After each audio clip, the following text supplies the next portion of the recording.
Hello, everybody. Welcome to another episode of Politically Depressed. As always, I'm your host, Ayman McAdam. Today, we're joined by another very special guest, Rawand Issa.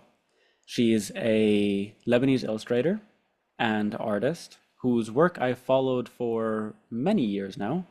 I'm very happy to be sharing space with her. And basically, we're going to talk a lot about the things that we have in common, specifically that's sort of like spurred on by a few stories that Rawand had written about a week ago that we'll talk a lot more about the content of those stories and why it kind of like really impacted me and made me want to, it was from those stories I reached out and I was like, hey, do you want to talk more about this on Politically Depressed? So before we get into introductions, just like to remind you all that this is a community supported podcast. And so if you enjoy it and you like the work that I do, please consider supporting this podcast in a number of ways. Like and subscribe if you're on YouTube. I'm sorry, Rawand, I have to do this. If you're listening on a podcast app, leave a review or a rating. It just helps us boost in the algorithm. And if you want to go the extra mile, you can become a monthly member of the From the Periphery Media Collective Patreon, links in the description, or one-time donation in my tip jar. So with that said, hi Rawand, how are you doing? Oh, sorry. My voice really broke there. So with that said, hi Rawand, would you like to introduce yourself? Hi, Ayman. Um, to say who am I, يعني? However you'd like to introduce yourself, whatever you want to share about yourself. Hi, my name is Rawand Issa.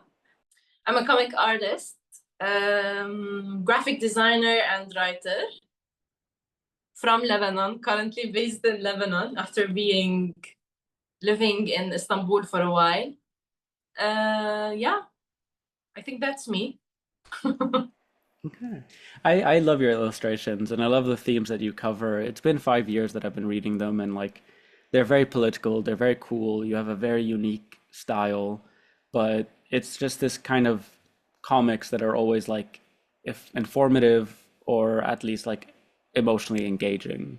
And so we can talk a lot more about that later.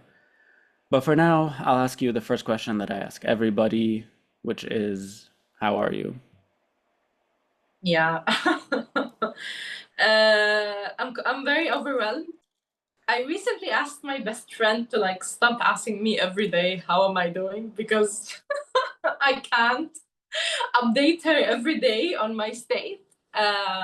It has been very overwhelming because I recently came back to Lebanon, and I came back actually to live here.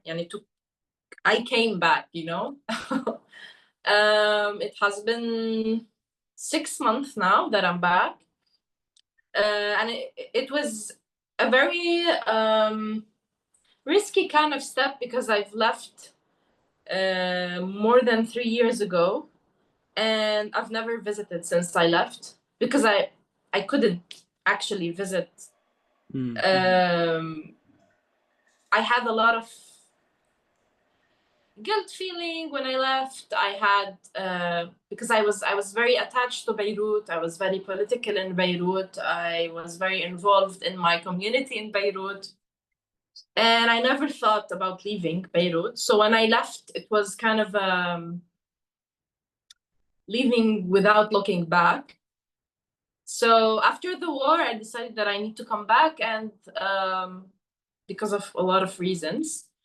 So yeah, coming back was a very hard step, and I'm still processing it until now. 6 months, and I'm still trying to find my place here. Mm. Yeah. No, I mean, all of these are just huge steps, and they're not like choices that we made, um, in a vacuum, but also in the best of circumstances. For the post that you wrote on Instagram, touch on this a lot. Like a part of it is the very fact of you leaving. Um, and so for me, like part of the reason that was so impactful for me, obviously as a Lebanese who's very aware of like migration and hello, when you left and when I left, around the same time. I mean, I left, I think, 4 years ago. Yani, there's this new thing called the third wave of migration from Lebanon. You know, the first one in the 1917 Halosa, and like at that time, then during the Civil War, and now that was like us, with all the terrible stuff happening in the country.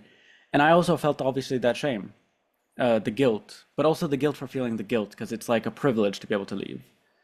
And so that's why I really wanted to have this conversation, because like it's at once a kind of unique experience, but also it's very relatable. Because I think, I mean, for us as Lebanese, there are some specificities that would be nice to get into. But I think this is like, the sort of shitty experiences of what we call al-ghirbe, the the weirdness of migration, whatever. It's a word that I've thought a lot about. But so I don't know, do you wanna talk about like how it was leaving? Um, Leaving was I took this step very like I didn't really plan it.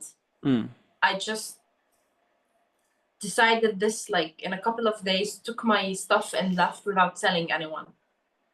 And I only told my very, very, very close friend and of course my family. But I was involved in a community in Beirut, and I had friends, of course, and I didn't tell anyone because I didn't know how to. At that point, I really felt that I need to run away, and I didn't know how to explain why. Obviously, why everyone knows why, but like how, what is your plan, do you have anything in mind of what are you going to do? And I'm like, I don't have any of those. I just need to leave. I just feel like I need to leave. And I was also angry at my community. mm, Uh, I mean, we were talking about this. What does community mean, and why is community very important to us? Because, for example, coming from a village, that is of course very family oriented. When you say community, it's your family, it's your larger family, and that's it. It's your neighbors, and that's mm, it. There's no such thing as you leaving to a new city and starting to look for people to build a community with. This is an alien idea mm, to us.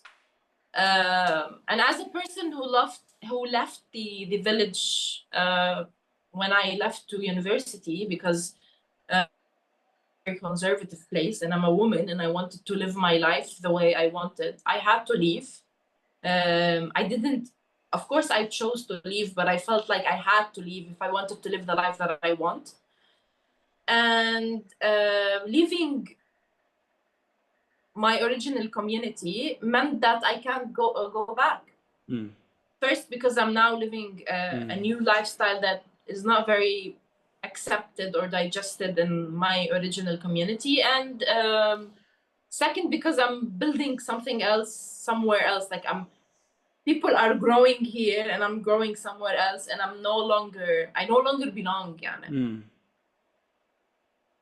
So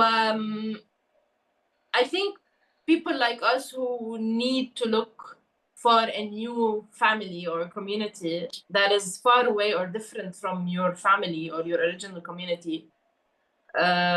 This is something. It's a very hard. I don't know. It's a very hard experience also mm, because you really be like in your 20s trying to figure out what you're gonna do with your life and trying to figure out your own identity and building your experience, and also trying to find a base for yourself. I don't know, I was lucky enough to be able to do that in Beirut because there was in Beirut, I don't know about now because things are very, very, very different than before. Especially in 2011, 12, 13, a lot of when the Arab Spring was happening, a lot of protests was happening in Beirut. A lot of political groups were coming together. So it was kind of easy to just jump into that community that was already happening.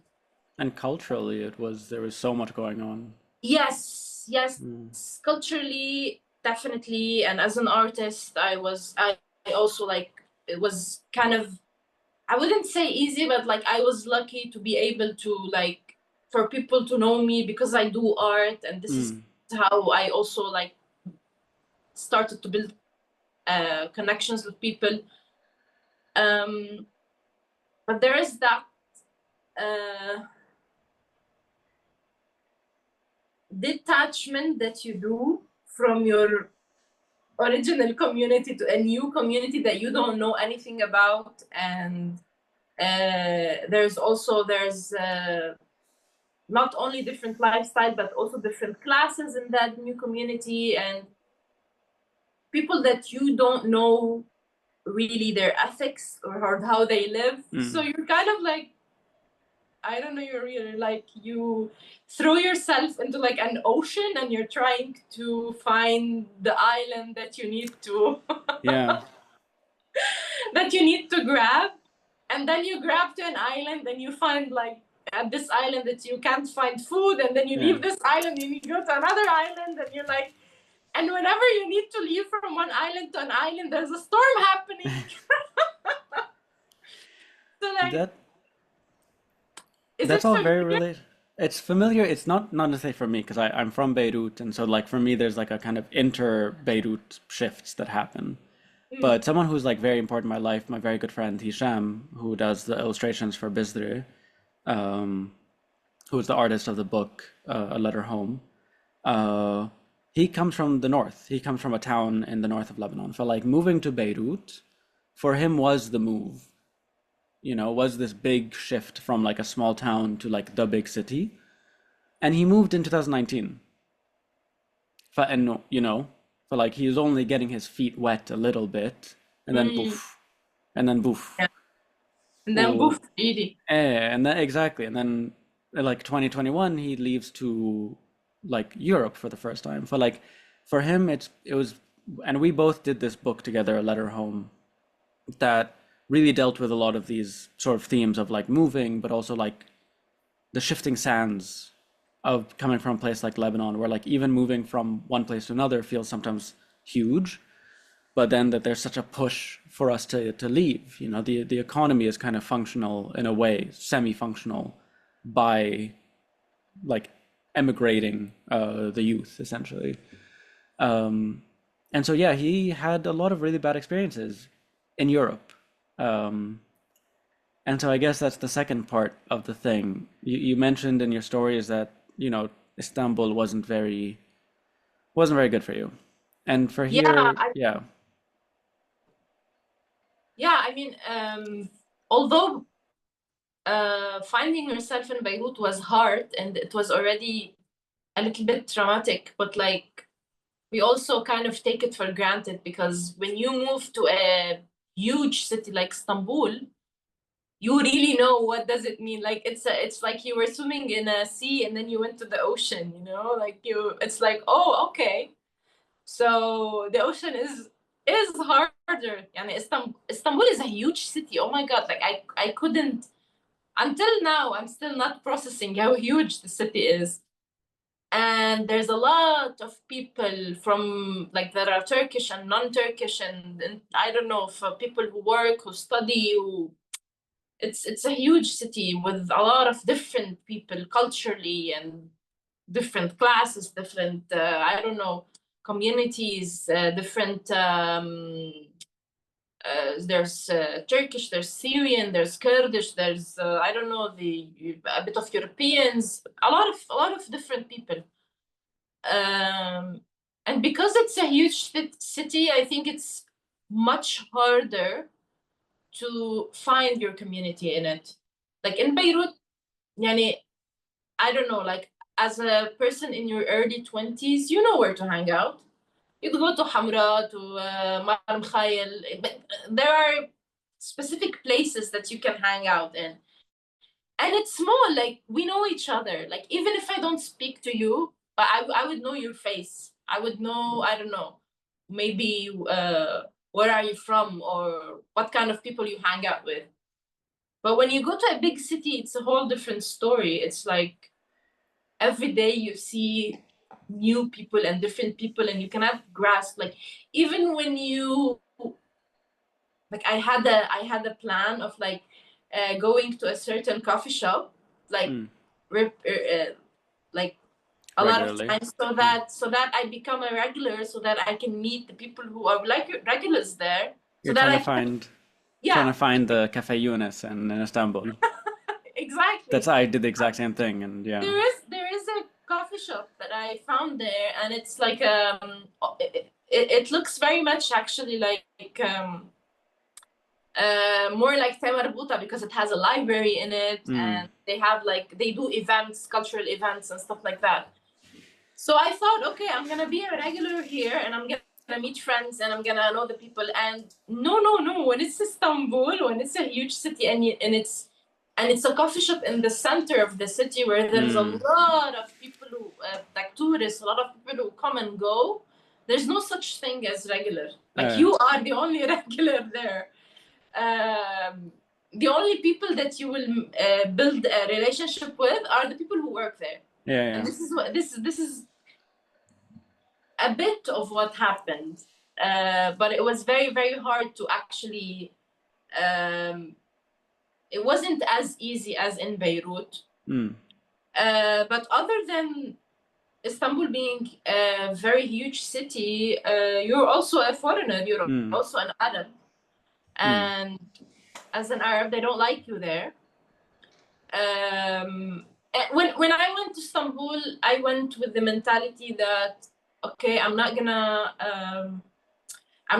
go with those like stereotypical ideas, because like I mean, Lebanese people are racist, but when you come to Beirut, you will meet a lot of people who are not, you know? So I thought it's like that. I thought that, okay, I'm gonna go to Istanbul. Of course, there's a lot of people who are racist, but of course I'm gonna meet people who are not. And it's gonna be like Beirut. I'm gonna meet the, the progressive people. Yeah.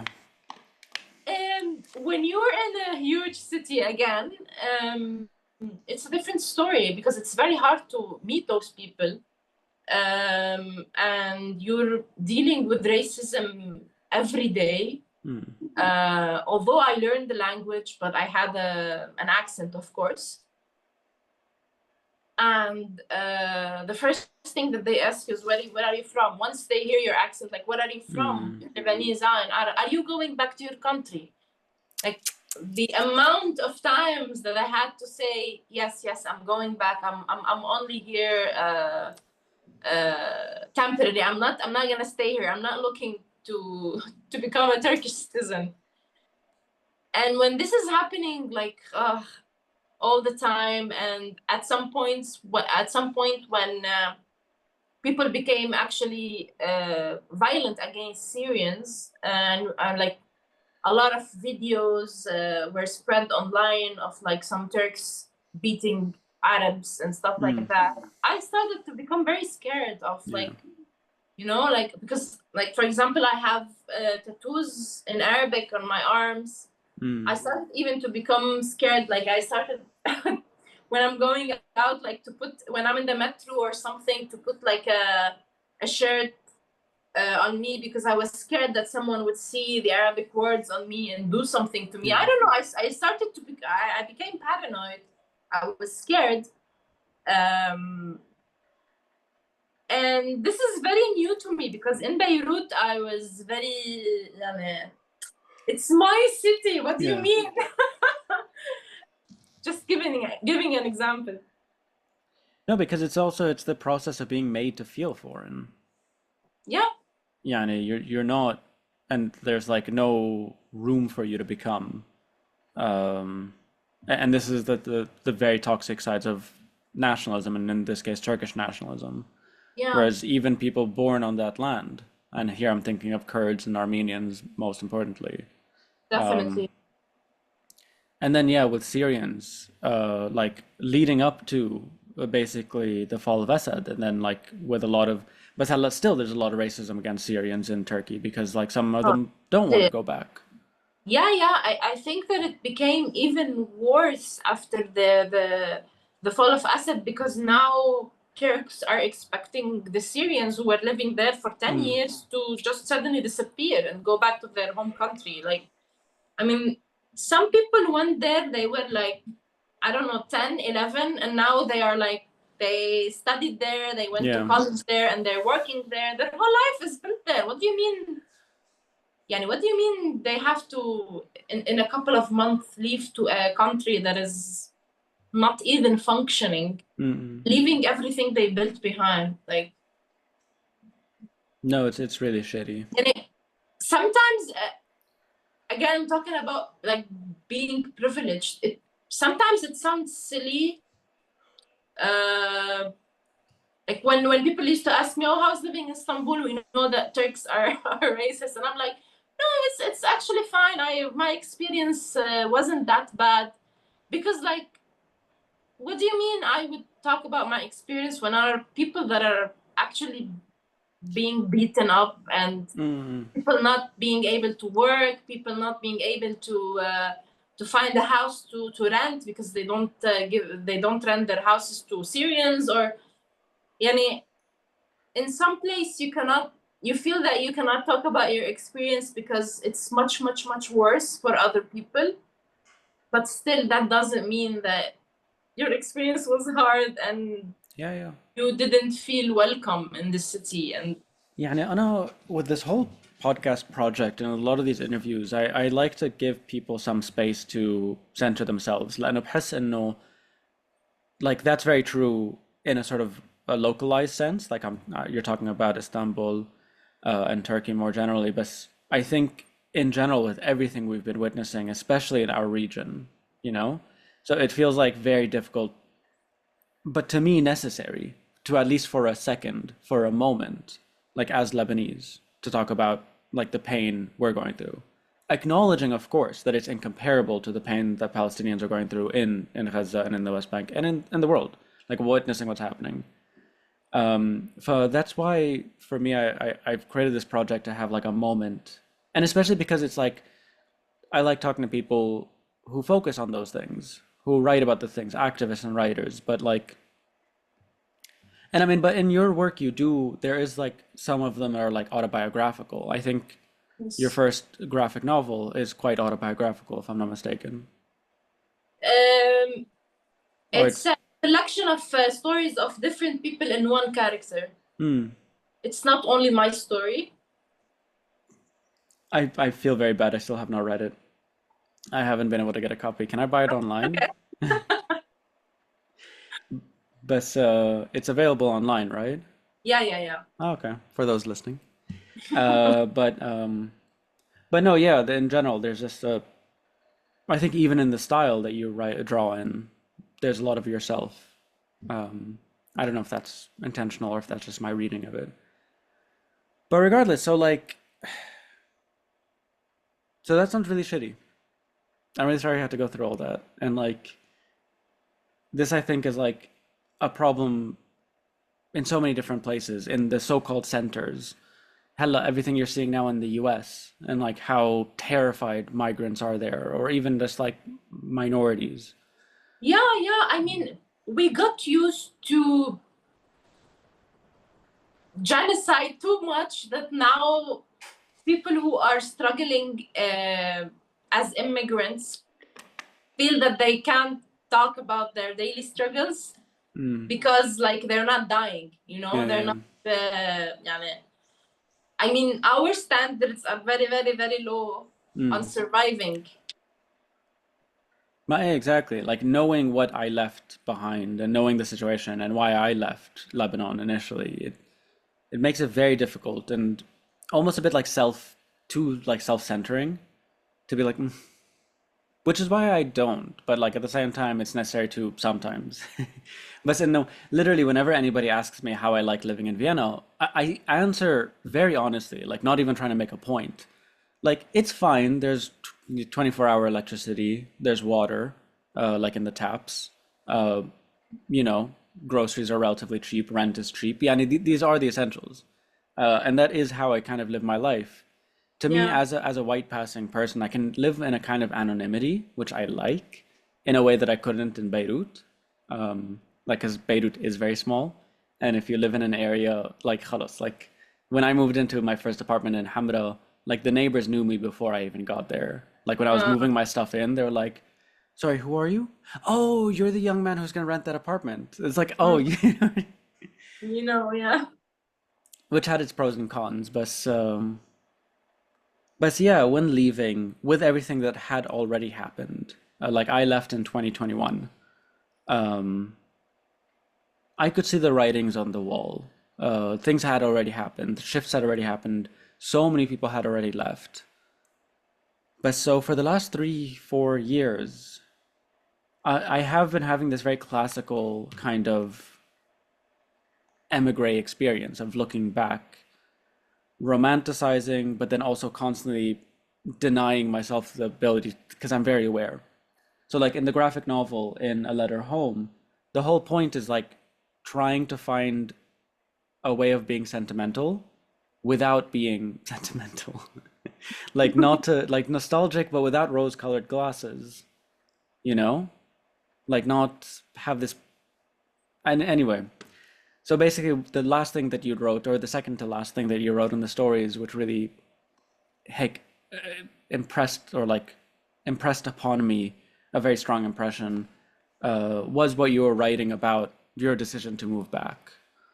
And then, so like, I don't know if you want to talk or share more about like the making of the decision and then like expectations versus reality. I mean, adding to being alien to the city and not being able to find the same type of communities that there was in Beirut, because of course I met people and I was able to make friends. But I was also a student there, so this was also easier for me to like meet people on campus. But it was still not as like it wasn't the same, and also because I wasn't in Beirut, all my connections and like relationships were related to me being in the streets and being politically active. And Mm, in Istanbul, I couldn't because you just can't. They would like yeah. bring you back home. So uh, a big part of how I live my life or who I am was kind of disappeared. And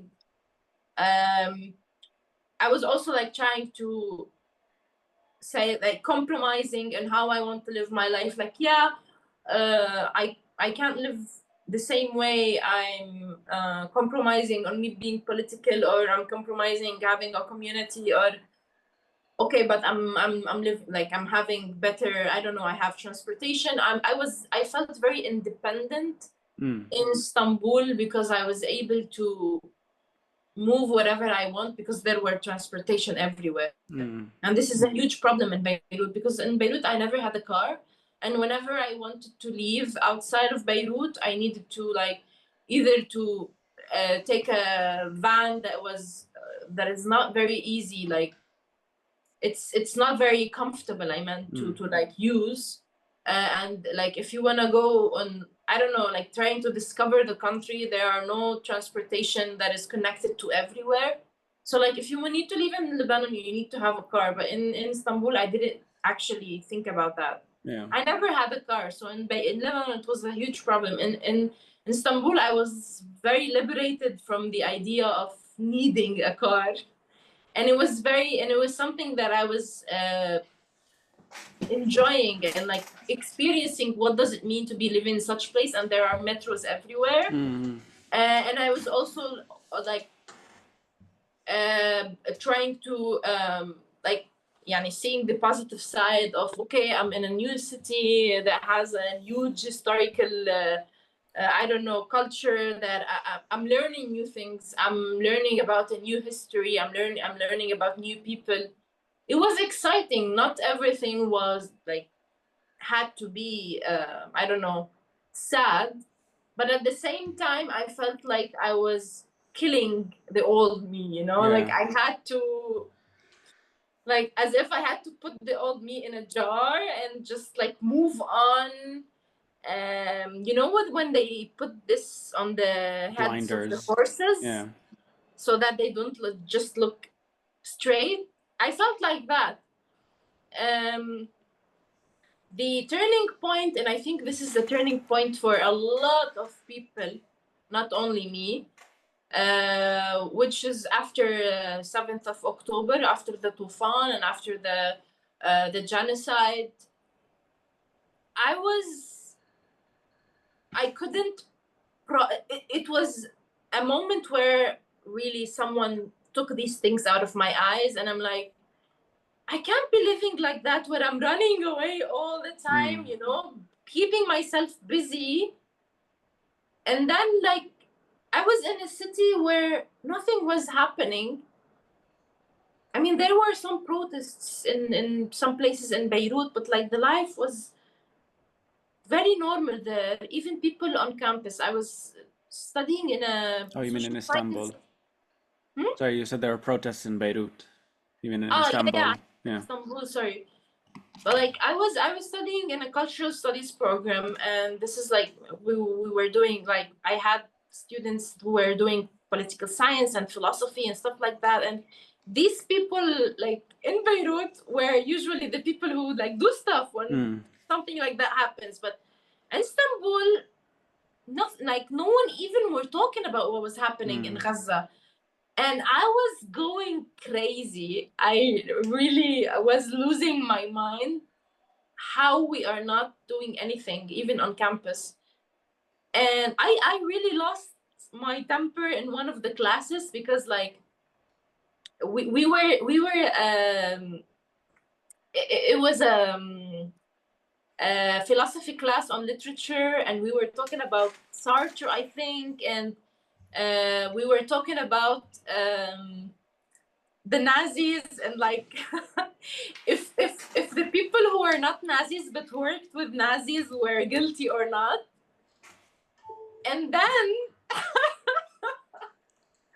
And then like one of the classmates was like, I mean, yeah, if you think about it right now, people are shaming artists who are going to. I remember there was a festival, and like there was in Berlin, maybe, or in Germany. I don't know if it's specifically in Berlin, but they canceled the Palestinian artist. Like Mm. they banned it or something like that. And then the girl would say, yeah, I mean, people were shaming Turkish artists who participated in that festival, but yeah, but I mean, it's not their job to do that, to like boycott the festival because they are artists after all. And I'm like, ah! At this moment, like, I cannot take people around me not engaging in any kind of way, not even in our daily discussions about what's happening in Gaza. And then you say this in class. And this is where really I like opened the jar on myself. This is where, like, okay, the Uh, old Rawand Came back came back out. to life. Yeah. And then and I was really feeling like I don't think I can survive in a place where I am that alien all the time. Like, Yeah. I mean, what does it mean? It felt like life has no meaning anymore. And I think that this is a collective feeling for a lot of people, especially after how the Western media dealt with the thing, after all the protests that led to nothing, as if it was so normalized for us to be killed. The genocide was so normalized. And the world is just, and you look at yourself and how you're living, and like, I don't want to do this anymore. I don't want to do this what do you say, like personal survival, what do they call Yeah. it, has a name in English, I forgot about it. Like, I cannot survive alone. What am I surviving Mm. anyway? I'm not really, like, what am I doing? But uh, this is exactly it. Exactly. It's that. Yeah. Now I left. For me, it was very much like mental health reasons, right? Like I just wasn't able to handle it after the explosion, and then there were Israeli jets already, and this is a thing that's like never talked about because it's not airstrikes, it's not whatever, but no, it's terrifying hearing Israeli jets and drones and thinking when's the next war. Like خلاص, like when are they going to stop just flying around and when are they going to do something? Um, but then coming here and then finding it got its own permutations, its own the types of new types of depression and anxiety and whatever. And then the core of it is a lack of meaning, where it's like, what am I don't know. It's I've been grappling with that a lot. And to me, I focus on it.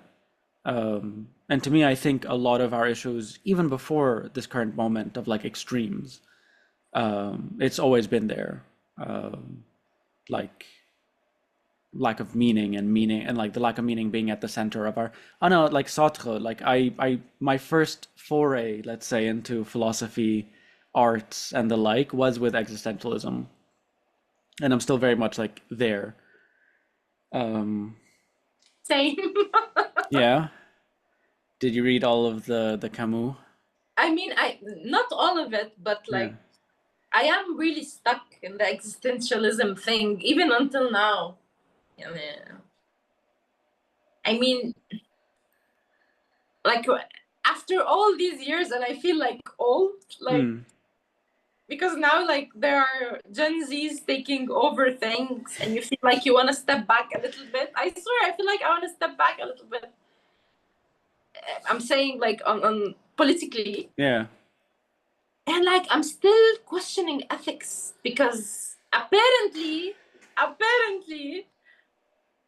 they're not as clear in the world we're living in. Like what does it mean? Like the kind of ethics we have and wrong from right. These are like basic Hmm. knowledge, that you learn when you are a very like a baby, but somehow you keep on questioning those as you grow and with everything that's happening and until now and in my personal life I'm still questioning these because We don't really know. I mean, yes, and it's like something that's decided.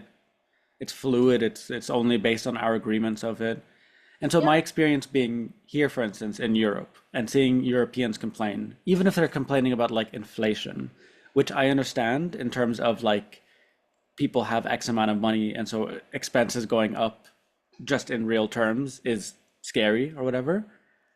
But no, you know this meme of it's from the film The Passion of the Christ, mm. where like you have Jesus like Oh, the yeah bloodied, and there's the director complaining. Yeah, that's been my experience, like at least the first year or two. Like hearing people complaining about stuff and be like,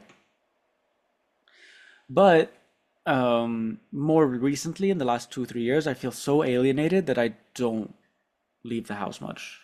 mm. Most of my community is back home, is online. Um, and so, but it's been difficult and it does make me keep going back to those like basics, which I think is good. It's something that I learned early on, like the fundaments of life, Mm.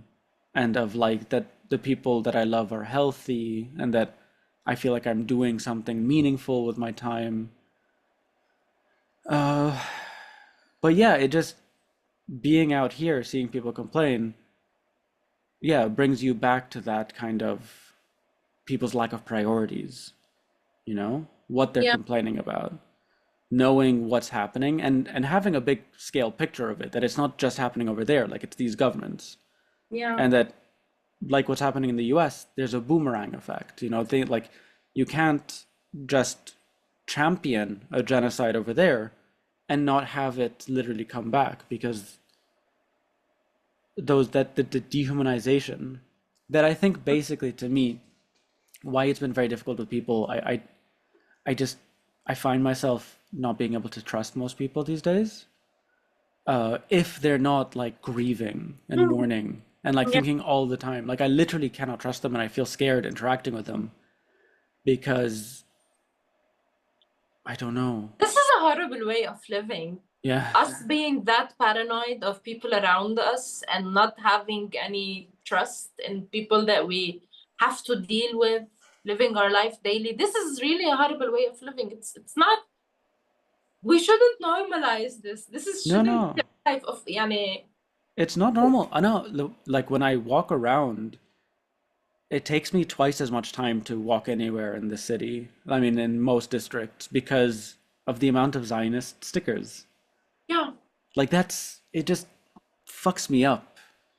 Um, so I remember a year ago, a lot of people writing that, like some people who are living between, let's say, like Paris and Beirut, that they felt better in Beirut. That at least there wasn't that constant fucking like thing that like, is yeah. that person a Zionist? Is that person literally IDF? Does that person think I'm not a human and whatever? It There's that kind of like collective also living within it. This is before the acceleration of the war, but Mm. you know, the threat of terror was always there, and the bombing of the South and all this stuff. But so I don't know. So yeah, how has it been being back? To ask another very easy question. Yeah, I mean, uh, I said before I'm still processing because what we took for granted is not there anymore. Hmm. يعني the idea of a community of how we know it before 2019 is not there anymore. Yeah. A lot of people left. The spaces that we used to hang out in are not there anymore.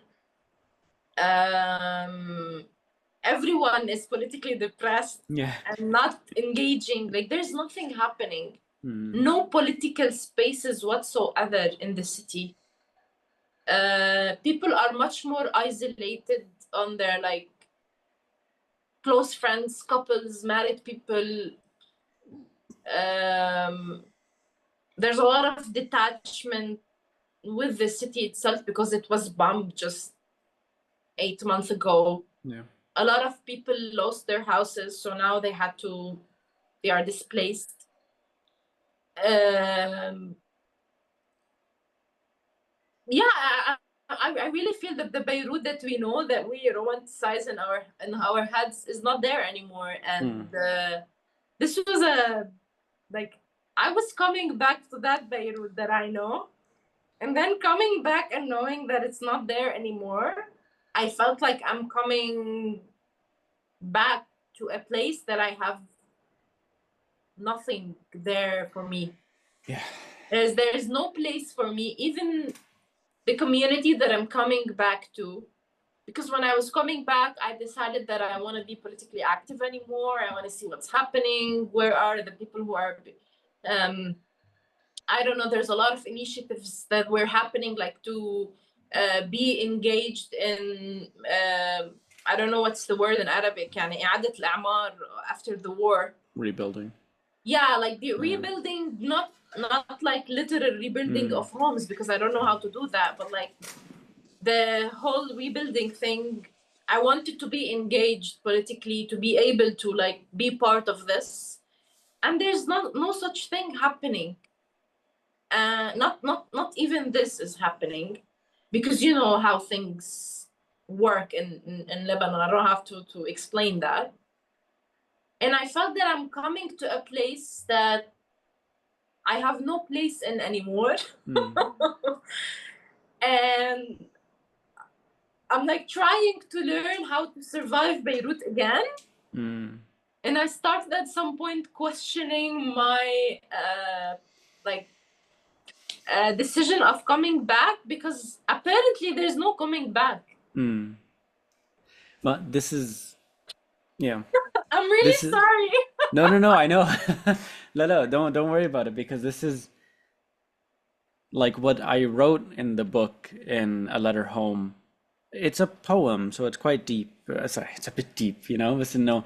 Um, but it's partly me trying to clock the moment I was in as having just left. And so, like, we were dealing with a lot of stuff.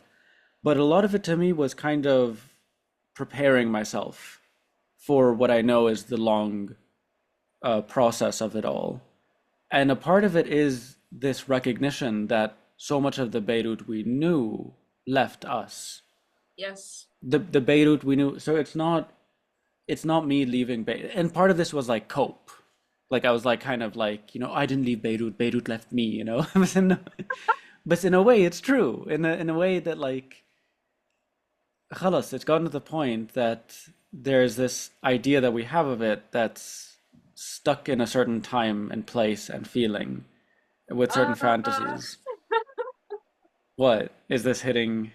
yeah, Yeah, no, because and a part of it is so much of our hopes, right? Like I just and I feel so privileged to have these experiences. Like some of those moments in 2019 during the revolution, during these being on the streets, seeing a kind of reimagined city, at least the small whatever, the yeah, conversations we're having, the kind yeah, of I don't know, but then even COVID, even the beginning of the economic collapse, the feeling of just being together with something.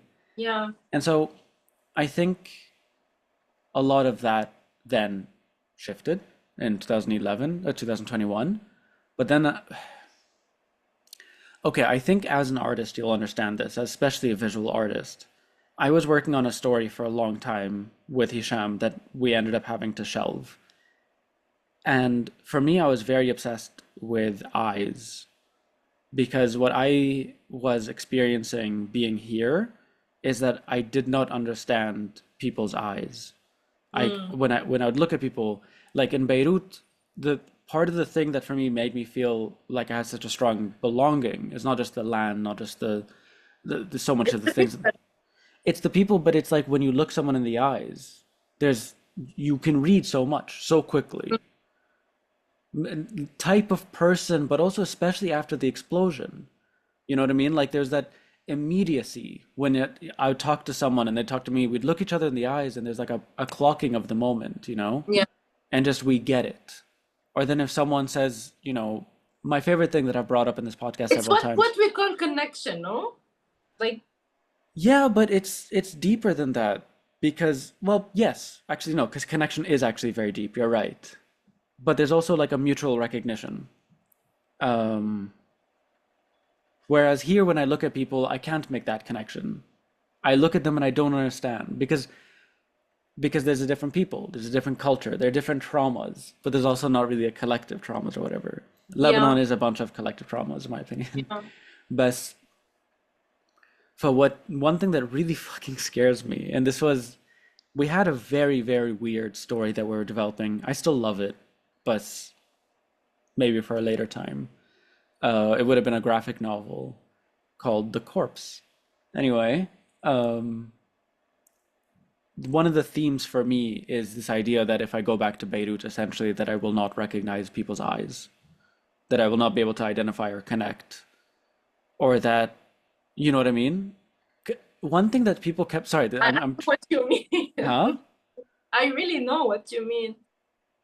Like, for me, there was one thing that was really weird and upsetting, but difficult, which is I had a few people who are like Lebanese, they're Beirut, I've grown up with them, but they weren't there for the explosion. So when they came for vacation or whatever, they weren't able to connect with people. Yeah, And I had one friend complain to me that everyone feels like they're stuck in a bubble. And for me, there was a bit of, well, fuck you. It's not a bubble I want to be a part of. But then weirdly enough, it was like I actually felt sort of, this is gonna be weird. And I almost forgot we're recording. Like I'm really it's buzzing. okay. But it it did feel weirdly comfortable being in the in group, even with such a catastrophic situation or event. Um, and I could see the anguish that they were feeling of no longer being able to connect. And I think there's part of me that's like, I think that's going to be the same case with this war. يعني Yes, لما when people talk to me about the war, there's like oh yeah, that was terrible. But I then, wasn't there. yeah, This is, I think, I'm definitely going through this. And you feel that all of the struggles that you were going through with your being an immigrant, just, yeah. I think that there is a lack of connection with the people that I was very, very close to. And there's kind of also add to it that like the coping mechanism of people trying to process what happened uh, comes with a lot of cynicism to looking at the world, which is normal. We all have that to some point. Like I feel like if you didn't go through the war, the last war in Lebanon, you maybe have a little bit of hope more. Like I feel that I survived that trauma because when I came back here, I felt that I had much more energy and much more hope to do stuff and to be politically active again, while the people who were always active here don't have the energy to do that anymore and just trying to survive, which is absolutely normal. But at the same time, I felt like, okay, I felt exactly as if time stopped for me. Like life went on in Beirut, and then as if I'm coming back from 2019, you know? Yeah. Like, what the fuck are you talking about, Rawand? What do you mean? Like, what are you talking about? Don't you see what happened? And I'm like, oh, so we're here now. Like, I'm really coming from the past. Yeah. And then does that makes you feel strange as well? Definitely. So you're going from a strange situation to another strange situation. Yes. Alienated again. Not knowing where what do I want to do with my life. Again, looking for the community that I thought that once I'm gonna come back, it's gonna be there for me, and it's not there anymore. It's completely, it's broken. Yeah. And yeah, you as if again you're coming back to a place that you are a stranger to, that you need to find your base again, like starting from the beginning again. And this is exhausting because, like, when you think about coming home, there's this kind of expectation of relief that's gonna happen, and then it doesn't happen, and you're like stuck. And like, where do I go with all this? Like, okay, what do I do now? For me, what really helps answering these questions, or at least confronting them, reckoning with them. I've been thinking a lot with this word, with this verb, which is that we're definitely not alone in this, contemporarily. Yes. But as Lebanese, yani, the first big film, the first Lebanese film in Cannes Film Festival, Ila Ain, right? George Nassar, like 1957. Have you seen I'm not sure I know about this film. Yeah. Do you not know about this film? It's I don't think I know about it, no. They were playing it a few times in Metropolis a few years ago. But yeah, it's like the first film to enter Cannes, and so it's like still celebrated. There's like a remaster of it or whatever. Okay, spoilers. Do you mind spoilers for this 1957? No. Yeah. So the story is about a guy who leaves his family and goes to Brazil. And then he comes back, and all the kids are older, and he doesn't recognize anybody, and he can't come back. Yeah, there's that theme. And so I find that so fucking weird, but also comforting that this is like there's a history of this. Again, what I summarize with the Arabic word, which as far as I found, there is no translation, al-ghirbi. Like, there's no translation that encompasses all the different, because to me, ghirbi, I have a friend I think who disagrees with me, but I don't care. I prefer to believe this, that it has its root in like gharib, weird. Yeah. And so there's that alienation. But then there's that duality where, like, obviously the ghirbi is like also a place. I'm living in the ghirbi. I'm living here away from my home. And so I feel weird. But then the fucked up duality of it is that then after being here for X amount of time, going back, I still have that sensation. Like, you can never really leave El Ghirbi. And this is basically the kind of thing that I was dealing with in the graphic novel, like the kind of projection of like And so I don't know. I don't know. It's tough. Uh, I don't know. There's also this feeling of like responsibility that you have when you're talking about coming back to a community that okay, there's something that you need to do, like but at the same time when there's no base or when you don't know where to start or what to do, and you're like in that helpless position, and everyone around you is also in the same state of helplessness and just trying to survive for a long period of time, Hmm. for years. Yeah, I don't know. It's tough. Yeah, It's really it tough. is. It is. And it just, I think maybe that is what you're experiencing is some of that dissonance, the distance between, yeah, your experience in relationship to Beirut, then with the emigration and then the coming back, and with those that have just stayed. But then also, what's so fucked up, what's so, sorry, I keep saying this term, but it's what's really upsetting and why I found الغربة to be very difficult is because what I've noticed is that everyone experiences it differently. You know, like when you're in Beirut and something happens, because again, I don't want to get too extreme every time I talk about the explosion. I mean, I'm gonna do something else. Like I remember a few weeks after, or like a week after, there was this like heavy thunderstorm at 4 a.m. And I remember I was awake, but when the thunder happened, like I felt it in my heart, the kind of like triggering. But what I immediately did is I went on Twitter. Hey, that EM Twitter, if you remember Yeah. Twitter. But What's happening? Yeah, we still do that right now here. I know I'm off Twitter. I can't. It's whatever. But no.